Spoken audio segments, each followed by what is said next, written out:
ویسے تو آپ نے ٹھیک کہا کہ دولت بھی ایک آزمائش ہے اور غربت بھی، مگر ہم دیکھتے ہیں بارے قرآن شریف میں ہے تمہیں دولت دے کے اولاد دے کے ہم نے آزمایا. بالکل بالکل، لیکن سوال میرا ذرا ہٹ کے وہ یہ ہے کہ barring aside the very pious people, ہم میں سے ہر آدمی اس کوشش میں ہمہ مصروف ہے کہ یا اللہ مجھے دولت والی آزمائش دے، یا اللہ مجھے دولت والی آزمائش دے، اور ہر آدمی دولت کے پیچھے ہی بھاگ رہا ہے. اور مجھے ایسے لگتا ہے کہ یہ ایک عمل ہے غربت سے، بلکہ ایک حدیث پاک بھی ہے، آپ یاد ہیں کہ ہم غربت سے پناہ مانگتے ہیں، تو ہر آدمی ظاہر غربت سے پناہ مانگ رہا ہے اور دولت والی آزمائش ڈھونڈ رہا ہے. نیچرل ہے، نیچرل ہے، یہ تو انسان کی نیچر ہے. مطلب انسان جو ہے، دیکھیں پاکستان میں لوگ دو طرح سے، ویسے تو کئی طرح سے انسان کی موت آتی ہے تو اس کا، لیکن ایک بڑی تعداد یا تو فاقے سے مر جاتی ہے یا بدہضمی سے، یا فاقے سے مر جاتی ہے. یہ تو کانسیکوینس ہے نا. نہیں، یا ان کے پاس روٹی نہیں ہوتی یا زیادہ روٹی ہوتی. ہاں، میں یہ کہنا چاہ رہا ہوں، یا فاقے سے مر جاتے ہیں یا بدہضمی سے. اب ان دو ایکسٹریم کلاسز کی میں بات کر رہا ہوں. تو وہ جو میں ان کی بات کروں کہ ان کے لیے بھی آزمائش ہے جو بدہضمی سے مر رہے ہیں کیونکہ وہ زیادہ کھا رہے ہیں، اور ان کے لیے بھی آزمائش ہے جو کہ اللہ تعالیٰ نے ان کو کچھ نہیں دیا ہوا، کہ وہ کیا اس وقت صبر کرتے ہیں یا جا کے کسی اور کو لوٹ کے، چوری کر کے اور کسی کو قتل کر کے. یہ میرا مقصد تھا کہنے کا. دوسری بات یہ ہے کہ قائد صاحب یہ آپ دیکھیں نا کہ اب جیسی جنگیں ہو رہی ہیں، یہ بجٹ آ رہا ہے، یہ جیسے میاں صاحب بات کی، میرے ہاتھ میں تو نہیں ہے نا جنگیں. میں نے پورے خطے کا یا پوری دنیا کا یا بجٹ کا یا اس کا تو حساب کتاب نہیں دینا نا. لیکن سر 28ویں ترمیم میں نے تو یہ نہیں، 28ویں ترمیم کا بھی جواب بھی تو آ رہی ہے. میں نے جواب یہ دینا ہے کہ مجھ سے میرا پوچھا جائے گا نا، مجھ سے میرا حساب کتاب ہوگا کہ میں نے کیا کیا اس وقت جو جب یہ صورتحال تھی تو دنیا میں نے اپنی زندگی کیسے گزاری، میرے پاس کتنی استطاعت تھی، کیا میں اس امتحان پہ پورا گزرا یا نہیں گزرا. مجھ سے تو یہ سوال ہوگا. مجھ سے یہ سوال تو نہیں ہوگا نا کہ آپ یہ بتائیں کہ آپ نے وہ، مطلب میں نے جنگ بندی سے میرا کیا تعلق ہے، یا دنیا سے کیا تھا، یا میں نے اپنی اس وقت میں کیا کر سکتا تھا. دیکھیے ہماری کیا ڈیوٹی ہے اس وقت، ہم میڈیا میں بیٹھے ہیں تو ہماری یہ ڈیوٹی ہے کہ اگر ہم بہت زیادہ سچ نہیں بول سکتے تو جھوٹ بھی نہ بولیں. بالکل ایسے، اور ہر لمحہ خبردار رکھیں. بہت زیادہ اگر ہم سچ نہیں بول سکتے، جی، کیونکہ بہت سی چیزیں ہمیں پتہ ہوتی ہیں ہم نہیں بات کرتے. لیکن یہ ہے کہ اچھا میں آپ کو ایک دوسری بات بتاؤں کہ بہت ساری خبریں ایسی ہیں جو لوگوں کو پتہ ہو تو لوگ جتنے پریشان ہوتے زیادہ ہو جائیں. حالات اتنے زیادہ ہیں سینسیٹیو. یہ آپ کو پتہ ہے کہ چند سال پہلے ہم لوگوں نے پاکستان میں ڈیسائیڈ کیا تھا کہ ہم نے یہ جو وائلنٹ مناظر ہیں، یہ جو خون اور یہ نہیں دکھائیں پوری دنیا میں ابھی، لیکن اس سے پہلے تھا، اس سے پہلے یہ عام تھا. ابھی بھی آپ فلموں میں جائیں تو آپ کو فلموں کے اندر تو خون ہی نظر آتا ہے نا فلموں کے اندر، وہ تو بڑا عجیب سا ہو جائے گا، اور بڑی وائلنٹ فلمیں بن رہی ہیں. تو بات یہ ساری کہ اب یہ جو دنیا میں خطے میں ہو رہا ہے، ہم نے کم سے کم بیٹھ کے، میں کم سے کم یہ سمجھتا ہوں کہ میں نے اور آپ سب ساتھیوں نے بھی اور بہت سے لوگ ہیں، ہم نے کم سے کم لوگوں کو اتنا تو ضرور باخبر کیا کہ یہاں جو پاکستان میں جو کچھ ہو رہا ہے وہ اب ہمیں گلوبل ولیج میں ہے. اور آپ یہ بات بھول جائیں کہ وہ جو آپ سے 2-3 ہزار میل دور اگر کوئی جنگ چھڑی ہے یا خون بہہ رہا ہے یا دھماکے ہو رہے ہیں تو اس کا آپ کی اور میری زندگیوں پہ اثر نہیں ہوگا. لوگوں میں اتنا تو شعور اب آگے ہے کہ ان کو پتا ہو کہ اب دیکھیں نا، ایران عراق جنگ 8 سال ہوئی تھی، ہمیں کچھ پتا تھا پاکستان میں؟ بالکل نہیں، کچھ ہمیں پتا تھا عام لوگوں کو. لیکن ڈاکٹر صاحب کیا اس پہ سوال ہوگا اگلی دنیا میں کہ جیسے کہا جاتا ہے کہ آپ کا اگر ہمسایہ بھوکا سو رہا ہے تو آپ سے سوال ہوگا. تو میں ایک فگر دیکھ رہا تھا کہ دنیا میں یہ کھاتے پیتے لوگ جو غذا ضائع کر دیتے ہیں وہ 1.5 بلین لوگ اس سے روٹی کھا سکتے ہیں، نمبر 1. نمبر 2 یہ کہ آج کی جو 3D پرنٹنگ ہے اس کے بعد اس گلوب پہ 8.5 بلین لوگوں میں سے کسی کو بھوکا سونے کی ضرورت نہیں ہے. تو یہ نظام، یہ سسٹم جو فورس کرتا ہے جو چلپنیوری کی لائف میں، غربت اور ذلت کی لائف میں، بے علاجگی میں، علاج جن بیماریوں کا ہے اس سے ہم لوگوں کو مار دیتے ہیں، علاج سے محروم کہتے ہیں آپ کے پاس پیسے نہیں ہیں آپ فوت ہو جاؤ، کیونکہ اگر آپ کے پاس پیسے نہیں ہیں تو آپ کو علاج کی ضرورت نہیں ہے. کیا اللہ اس پہ بھی ہمیں سوال پوچھے گا؟ سوال پوچھے گا. دوسری بات میں آپ کو بتاؤں قائد صاحب، جو کھانا لوگ چھوڑ دیتے ہیں نا، جو ہوٹلوں میں جاتے ہیں، پلیٹیں بھرتے ہیں پوری اور جوٹا چھوڑ کے آ جاتے ہیں، وہ کھانا بھی ایک خاص طبقہ ہے جس کے پیٹ میں جاتا ہے، وہ کھانا بھی لوگ کھاتے ہیں. غریب غربا کہیں بیٹھے ہوتے ہیں باہر، کچھ لوگ میں صرف ویسٹ کی بات نہیں میں اس جو ویسٹ ہو جاتا ہے. نہیں وہ جو ویسٹ میں سر ایک بات، وہ جو ویسٹ ہوا ہوتا ہے نا، جو آپ پلیٹ میں چھوڑ دیتے ہیں نا، وہ بھی اگر آپ کبھی جا کے دیکھیں اندر، ہاں لوگ وہ بھی جو ہے نا، لوگ اس کو بھی سنبھال کے نا پلیٹوں اس میں تھیلیوں میں گھر لے جا رہے ہوتے ہیں. جھوٹے کھانے کو بھی لوگ اپنے اس کو بچوں کو دے رہے ہوتے ہیں. میں شیئر کرتا ہوں، میں خود اس پہ رپورٹ بنا چکا ہوں. اچھا میڈیا میں یہاں اسلام آباد کے اندر اچھا ایک جگہ ہے، وہاں پر کوڑا پھینکا جاتا ہے. اچھا اور وہاں کوڑے کا پہاڑ ہے. میں وہاں گیا، وہاں میں نے رپورٹ بنائی، اور وہاں جب ٹرالی آتی ہے کچرے کی تو وہاں پر بچے جو ہیں وہ اس کی طرف ایسے دیکھ رہے ہوتے ہیں جیسے کوئی چاند نکلنے والا ہے. اور وہ جب الٹتی ہے تو اس سے وہ اپنا کوئی سیب اٹھا رہا ہوتا ہے، کھا رہا ہوتا ہے، کوئی یہ جو بریڈ ہے یہ اٹھا کے کھا رہا ہوتا ہے، کوئی اس کو جو ہے وہ صاف کر کے اس کو سیو کر رہا ہوتا ہے کہ وہ گھر لے کے جانی ہے. وہاں سے جو آپ نے سر بات کی کہ وہ بھی کھانا جو ہے وہ کھا رہے ہوتے ہیں. میں تو ہوٹلز کی بات کر رہا ہوں کہ ہوٹلز میں بھی جو بچوں کو کھانا ہوتا ہے وہ لوگ لے جاتے ہیں، لیکن آپ یہ کہہ رہے ہیں کہ لوگ ڈسٹ بن میں سے کوڑے سے بالکل.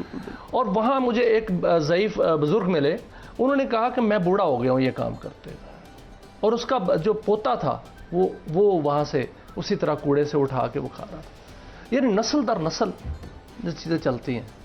تو اس پر کیا کمپین نہیں چلنی چاہیے کہ ہم ایک دوسرے کا خیال رکھیں، ہم نے اپنے پڑوسی کا خیال رکھیں، کم از کم جو اس طرح لوگ جو ہیں وہ کوڑے سے اٹھا رہے ہیں ان کو ہم ان کے لیے کچھ بچا کے دیں ان کو. آپ دوسروں کا خیال ہم چھوڑ دیں، اگر ہم صرف اپنے خیال رکھیں، وہ کیا ہے، تو میرا نہیں بنتا نہ بن، اپنا تو بن.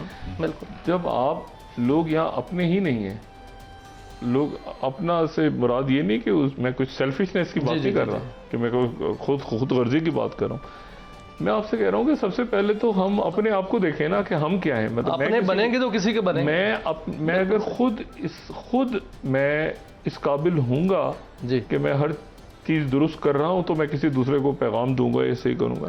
یہاں اور اگر میں خود کک بیک لے رہا ہوں،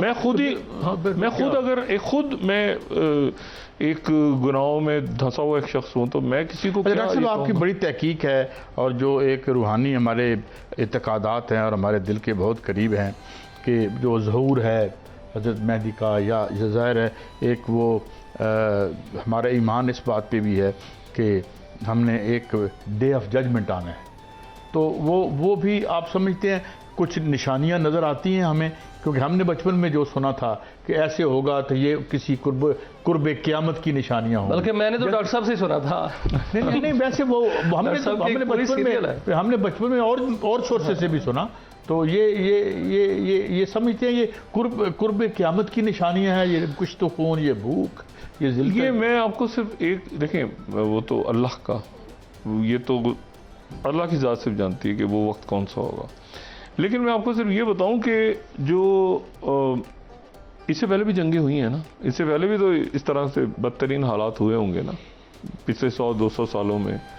کہیں سے ہلاکو خان نکلا ہوگا چند ہزار سال پہلے، ٹھیک ہے نا، ہلاکو خان آیا ہوگا، کوئی عذاب آئے ہوں گے، کوئی عذاب آ گئے ہوں گے، کوئی خونی جنگیں ہو گئی ہوں گی گزری صدی میں، اس سے پہلے کوئی نیپولین آ گیا ہوگا، کچھ اور ہو گیا. لیکن یہ جو اس وقت کی صورتحال ہے نا، پہلی بات تو یہ ہے کہ دنیا میں اتنی آبادی کبھی نہیں تھی. دنیا میں کبھی 8 اسی زمین پہ انہی وسائل کے ساتھ 8 ارب انسان کبھی نہیں تھے. 8 ارب انسان. اور اگر آپ آج سے صرف 100 سال پہلے چلے جائیں تو آپ پریشان ہو جائیں گے کہ یار اتنے تھوڑے لوگ دنیا میں رہتے تھے. 1.23 بلین. تو 8 ارب لوگ انہی وسائل کے ساتھ موجود ہیں. اتنا ہی پانی ہے، اتنی زمین ہے، اتنا ہی گندم کی کاشت کرنے کی جگہ. 8 بلین لوگ ہیں اور آبادی بڑھ رہی ہے، آبادی بڑھتی جا رہی ہے اور آپ کے پاس وسائل نہیں ہیں، وسائل کم ہوتے جا رہے ہیں. ٹھیک ہے نا. پاکستان میں جو ہے وہ لوگ پہلے اپنے شہروں کے اندر ہی، اپنے شہر کے اندر ہی یا اپنے گاؤں کے اندر ہی ان کو ایک بہت بڑا علاقہ ایسی جگہ مل جاتی تھی جہاں وہ جا کے جو ہے وہ پکنک بھی منا لیتے تھے، بیٹھ بھی جاتے تھے، سب کچھ کر لیتے تھے. اب آپ کو ایسی جگہ ڈھونڈنے کے لیے کئی شہر عبور کرنے پڑتے ہیں کہ یار وہ کہیں اوپر ہم شمالی علاقوں میں چلے جاتے ہیں، کہیں اور چلے جاتے ہیں. پہلے ایسی جگہ آپ کو لاہور کے درخت ہوتے تھے، لاہور میں بھی ملتی تھی، پنجاب میں، سندھ میں، کراچی میں، بلوچستان میں، ہر جگہ آپ کو ملتی تھی. اب آپ کو سمجھ نہیں آتا کہاں جائیں. دوسری، یا ہوٹلز میں جائیں یا کسی پارک میں جا کے بیٹھ جائیں، کیا کریں. ایک تو بات یہ ہوگی. دوسری بات جو آپ نے ظہور مہدی کے حوالے سے کی قاضی صاحب، دیکھیں آج دنیا جہاں کھڑی ہے ایسے مناظر شاید کبھی نہیں ہوئے. اس کی وجہ یہ ہے کہ مجھے نہیں پتا کہ اس سے پہلے جب جینوسائیڈ ہوتے تھے یا قتل عام ہوتے تھے تو اس وقت شاید اتنا ایک علاقے میں قتل عام ہوتا تھا تو تاریخ ابھی تک سوچتی رہتی ہے کہ یار کتنے لوگ مرے تھے، ہوا تھا نہیں ہوا تھا، کیا ہوا تھا، کیسے ہوا تھا، کتنے کے ڈھونڈتے رہتے ہیں کہ نادر شاہ نے کیا کیا تھا دہلی میں آ کے، ٹھیک ہے نا، یا بغداد کے ساتھ کیا ہوا تھا، ہلاکو خان نے، چنگیز خان نے کیا کیا تھا، ٹھیک ہے نا. تو آپ کی اس وقت ایشو یہ ہے کہ جو عذاب کی چند بدترین قسمیں ہیں، یہ شاید سب سے زیادہ، آپ مجھے کہیں کہ سب سے بدترین عذاب کیا ہے، تو یہ وہ عذاب ہے جس سے ہم سب گزر رہے ہیں، اور وہ ہے بے حسی. لوگوں کا جو امیون ہو جانا ہے نا قاضی صاحب، بے حس ہو جانا کہ یار آج کیا خبر ہے بھائی جی، وہ آج 1000 لوگ مرے ہوتا میں، ٹھیک ہے یار، چلو یار ڈپریس نہ کرو یار، کھانا کھاتے ہیں. یہ جو بے حسی ہے نا، بالکل، یعنی لوگ ٹھہر کے یہ بھی نہیں کہہ رہے کہ اللہ تعالیٰ کرم کرے ان پہ، اور یار اللہ تعالیٰ ان پہ اپنا رحم فرمائے، اور پھر کھانا کھانے سے پہلے ہم یہ کہیں کہ پروردگار تیرا شکر ہے اتنے لوگ وہاں پہ، بچے اور عورتیں اور ہم سے کہیں اچھے لوگ وہاں پہ اس وقت اس روٹی کے لیے ترس رہے ہیں جو تو نے ہمارے سامنے، اور کس سرزمین پہ وہ ایسا ہو رہا ہے. پروردگار تیرا شکر ہے، انبیاء کی سرزمین، انبیاء کی سرزمین پہ. اور آپ کل ایک فکرہ بولا ٹرمپ نے اور میں کانپ کے رہ گیا پریس کانفرنس، اور یوں سے بول گیا آئی کلڈ قاسم سلیمانی. ایک ایکسٹرا جوڈیشل کلنگ ہے، ایک طریقہ ہے ہر مذہب میں، کرسچینٹی میں، کہ یار مجھ پہ یہ الزام ہے، ایک کورٹ ہے، کورٹ آف لا میں پیش کریں اور ایویڈنس رکھیں. اب دنیا کا supposedly the most powerful man, you know, وہ کھڑے ہو کہتے ہیں آئی کلڈ قاسم سلیمانی. نہیں تو یہ وہ بے حسی ہے. نہیں تو اس کی طرف آپ اشارہ کریں. نہیں تو ایران میں ان کی پوری قیادت، ایران کی پوری قیادت، اسکول کے بچے غزہ میں جو 5-5 ہزار پاؤنڈ وزنی بم گرایا، اور وہ فخریہ کہہ رہے ہیں کہ آپ کہہ رہے ہیں کہ زمانے کار زمانے کی ان مرڈرز کے ہاتھ میں کولڈ بلڈڈ کلرز ہیں. لیکن ڈاکٹر صاحب میں جو بات کہہ رہا ہوں، میں ان کو برا نہیں کہہ رہا، میں ان کو بالکل برا نہیں کہہ رہا. میں نے آپ سے پہلے بات کی تھی کہ ہم اس عذاب سے گزر رہے ہیں جو بے حسی ہے. ہم اس وقت اگر اے سی میں بیٹھے ہوئے ہیں اور ہمارے سامنے کھانا رکھا ہوا ہے اور ہمیں اللہ تعالیٰ نے یہ نعمتیں دی ہیں، تو ہم اتنے بے حس ہیں کہ ہمیں یہ علم ہی نہیں ہے کہ ہم یہ مسائل کچھ بھی نہیں ہے، یہ تو نعمت ہے. یہ بالکل سر آپ ٹھیک بات کر رہے ہیں، کیونکہ دیکھیں نتانیاہو کیا کہتا ہے، وہ کہتا ہے کہ کہیں نتانیاہو دجال کی ظہور تو نہیں ہے. نہیں ہو سکتا ہے. یہ وہ کہتا ہے کہ یہ روحانی مشن ہے، وہ کہتا ہے یہ روحانی مشن ہے. 3000 سال پرانی زمین ہم نے حاصل کرنی ہے، یہ ہمارا روحانی مشن ہے. لیکن ہم سمجھ رہے ہیں کہ ٹھیک ہے، جنگ لگ گئی ہے، لوگ مر رہے ہیں، ہم اپنا کام کرتے ہیں.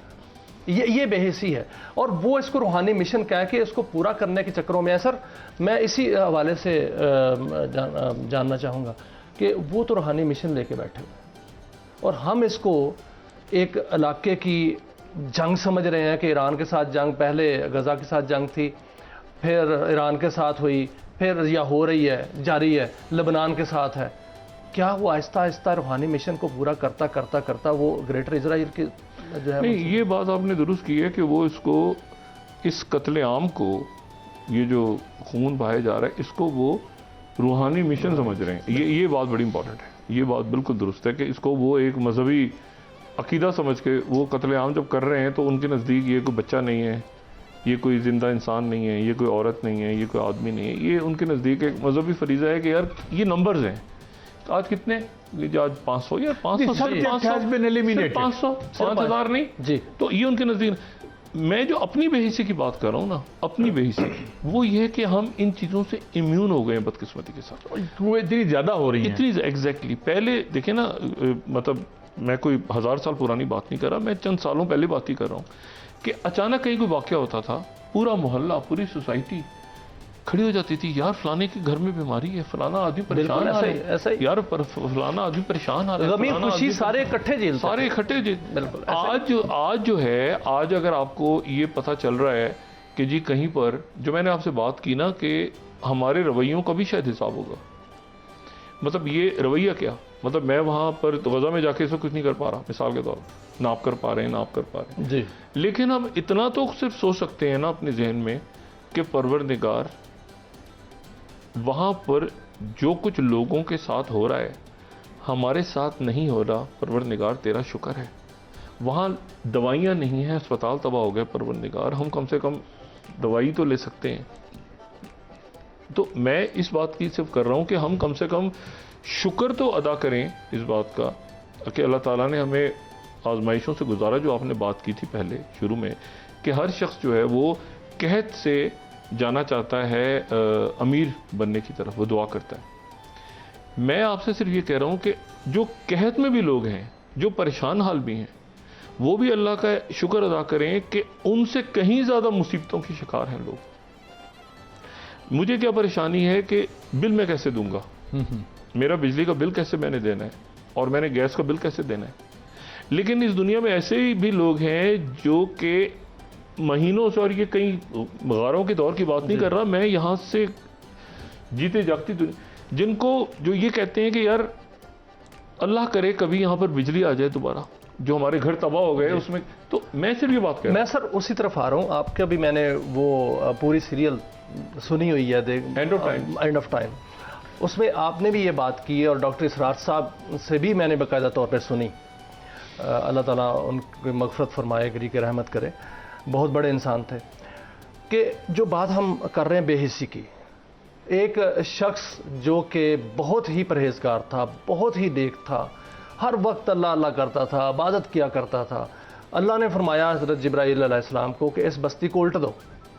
تو وہ جب نیچے آئے تو انہوں نے دیکھا کہ شخص تو بہت عبادت کر رہا ہے، اور جب عبادت کر رہا ہے اتنی عبادت کر رہا ہے کہ وہ ایک لمحہ بھی جو ہے وہ اللہ کے ذکر سے غافل نہیں ہے. تو آپ نے دوبارہ رجوع کیا اللہ تعالیٰ سے کہ اللہ یہاں تو ایسا شخص ہے.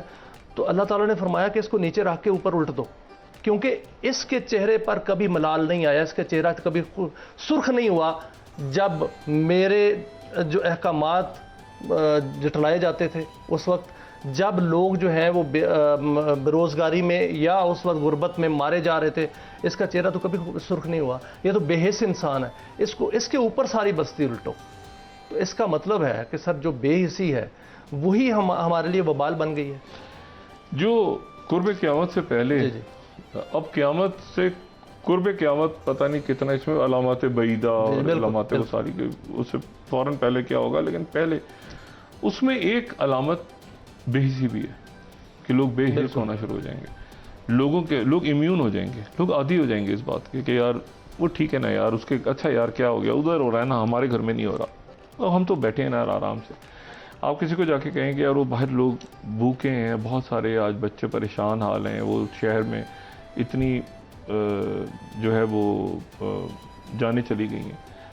تو ایسے لوگ میں نے دیکھے ہیں اپنی زندگی میں جو یہ اس طرح کی باتیں سن کے کہتے تھے کہ پروردگار اس بستی پہ اپنا کرم کر. لیکن آج لوگ امیون ہو چکے ہیں. آج کسی سے بات آپ کریں تو لوگ یہ کہتے ہیں کہ یار مجھے ڈپریشن نہ، مجھے ایسی ڈپریسنگ باتیں نہ بتاؤ کہ یار 1000 بچے مر گئے. یار مجھ سے بیٹھو، اچھی اچھی باتیں کرو. مطلب لوگوں کو اس بات کا اندازہ نہیں ہے کہ ان کا ایک ایک پل اور ایک ایک رد عمل جو ہے کسی بھی واقعے پہ، یہ ایک امانت کی طرح ہے زندگی. مطلب مجھے اس میں بتانا ہے کہ جب یہ مجھے خبر ملی کہ وہاں پر اس بستی میں 1000 بچے آج شہید ہو گئے، تو میرا رسپانس کیا تھا؟ کیا میں نے اس وقت یہ کہا کہ پروردگار ان پہ کرم کر اور جو تو نے دیا اس پہ میں شکر کرتا ہوں، یا میں نے کہا کہ جاؤ یار چھوڑو، مجھے کھانا کھانے دو، مجھے کھانا کھانے دو یار، میرے آگے وہ ڈنر لے کر آؤ یار، مجھے ڈسٹرب نہ کرو یار، ایسی ڈپریشن والی خبریں نہ سنایا کرو.